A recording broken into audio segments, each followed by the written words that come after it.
Welcome to a records management moment with the New York Association of Local Government Records Officers, also known as NYALGRO.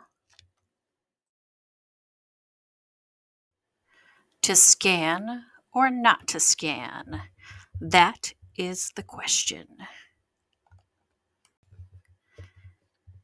Every archives or collection or local government has a million different records that they need to capture over time.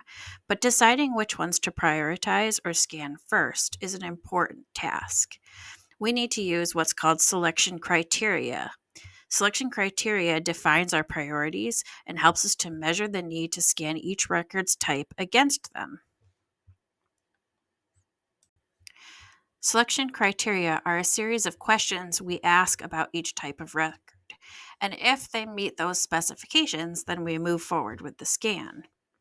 Here are some core considerations that typically are found in selection criteria for a local government: frequency of access, the length of the retention period, the risk to the organization or people if it's lost, and whether or not backups already exist in paper or electronically.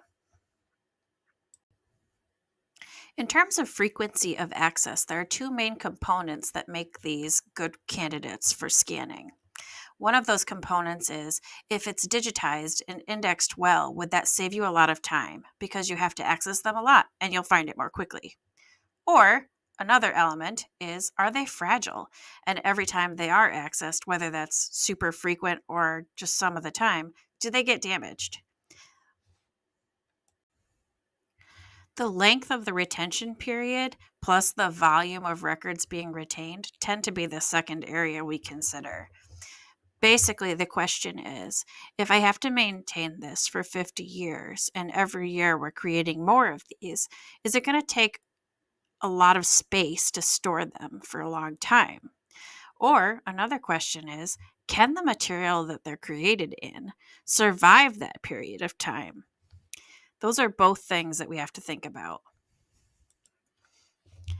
Even if there's only a couple of these long term records that have to be stored over time, it's probably best to scan them or digitize them and have them stored electronically instead of on paper.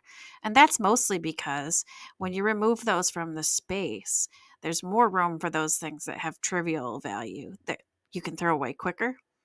And they're less likely to be involved in a dangerous situation like a fire or a flood and need to be recovered.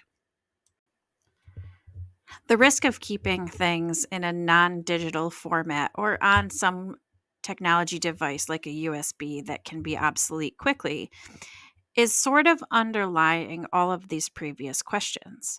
But it boils down to things like if this particular object was involved in something like a litigation or would be needed quickly to make a decision, or might be involved with helping us restore government after an emergency. We really should make sure that we can access it in multiple ways, and digitization is a great way to ensure that we can do that. The last criteria on my list of rules for digitization is backups.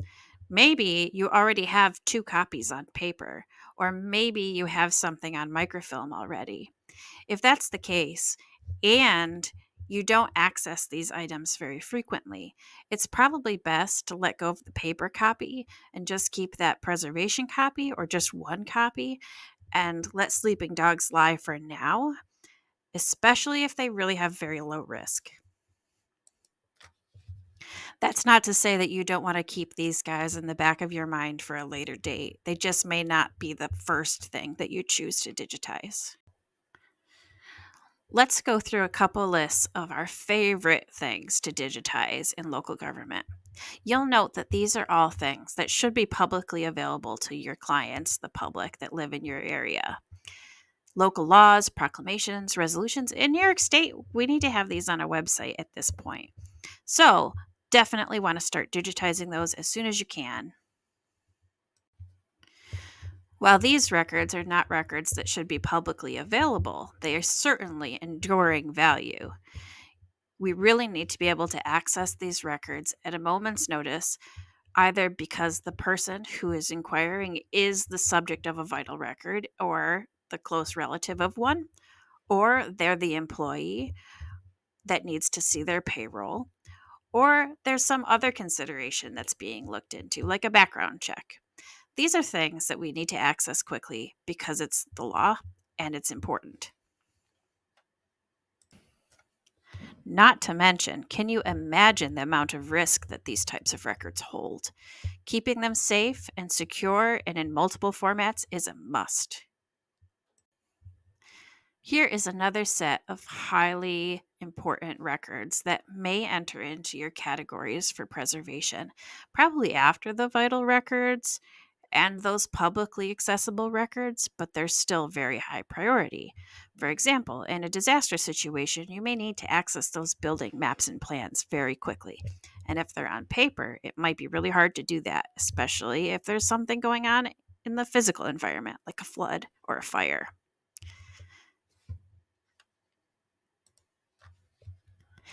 At the bottom of this list is something I call high interest archival or cultural heritage records.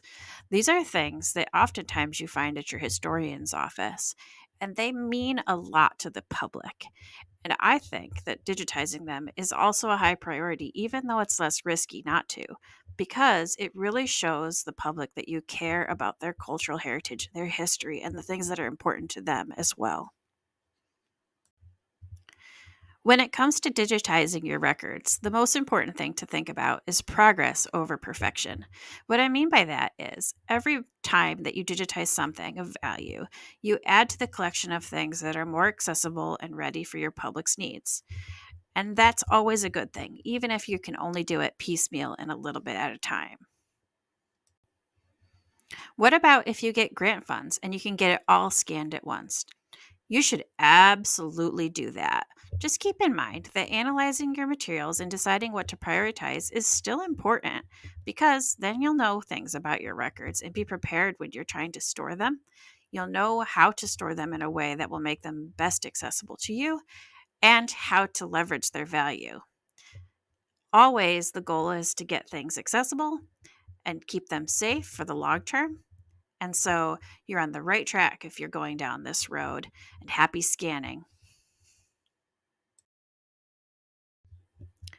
Thank you for joining the New York State Association of Local Government Records Officers for a records management moment. We are so excited that you were here, and we hope that you catch up with us again. Like and subscribe to this video, and follow our channel for more content. And don't forget, we'll be in Callicoon, New York at the Villa Roma Resort for our 2025 Summer Conference, June 1st through 3rd. See you there.